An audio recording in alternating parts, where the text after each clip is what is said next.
Hi, we're the Black Soldier Fly Bioreactor team, a multidisciplinary senior design team in the Kate Gleason College of Engineering. We are working with Sarah Brownell to create a bioreactor in which Black Soldier Fly larvae consume food waste to reduce the overall mass entering landfills. In the United States, discarded food waste represents the largest fraction of waste destined for landfill or incineration. Black Soldier Fly Larvae composting, or BSFL for short, offers the ability to rapidly process a wide variety of food waste, thereby substantially reducing the volume of the waste. Large BSF composting facilities exist for industrial waste streams, but there is great potential to use this method of composting for small communities or neighborhood scale waste processing. Our three most important objectives are to reduce food waste mass, protect larvae health, and to remove their waste product, known as frass. Our stakeholders are interested in a cost-effective and scalable solution that can be used to process food waste that would otherwise be destined for landfill. A successful design will reduce at least 60% of food waste added to the reactor, control temperature and humidity in optimal ranges, remove 75% of frass from the system, remove 90% of migrating larvae, and be comfortable for operators to use. This will mitigate the amount of food waste entering landfills while protecting larvae health. When faced with the previous year's version of the bioreactor, we took a look to see what currently worked and what were areas that could be improved upon.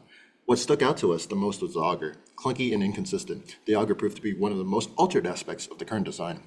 As it stood, the auger had a few technical problems. To begin with, it removed fat at an unequal rate. Additionally, due to its geometry, a multitude of non-uniform depths were apparent that allowed for the larvae to travel and fall into crevices that we did not want them in.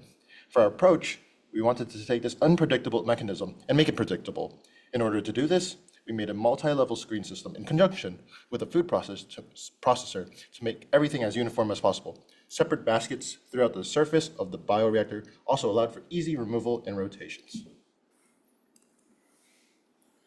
Our team expects to create an ergonomically friendly system that is comfortable for users of all shapes and sizes. We expect to reduce food waste mass added to the reactor by 60% or greater while controlling the compost, humidity, and temperature. To accomplish this, we will run food waste through a meat slicer to increase the surface area and add it to the baskets. The system will be surrounded by garbage bags on top and a tarp underneath, which can be removed to control humidity and temperature. We also expect to remove frass and migrating larvae from the system in a controllable manner. This will be accomplished by the shaker motor and fine screen at the bottom of the system to remove frass, and a ramp to remove exiting larvae. Sticky details.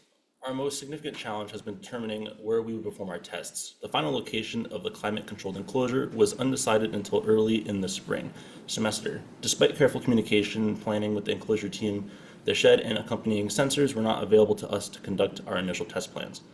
We adapted by revising our test plans so we could use a previously built shed, which presented other challenges of no active climate control and no automated sensors for data collection. To mitigate this challenge, the team purchased a relative humidity and temperature sensor for daily manual data collection and adjusted our timing for running the motor so we had access to electricity, which was necessary for frass removal.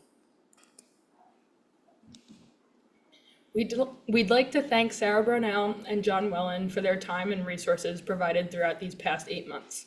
We would also like to thank the US EPA for sponsoring the project. Thank you to Peter, Sam, Dawn, and Carl for sitting in on our reviews and providing insight and feedback for our design. Thank you to subject matter expert Matt Marshall for advice on the ergonomics of the reactor.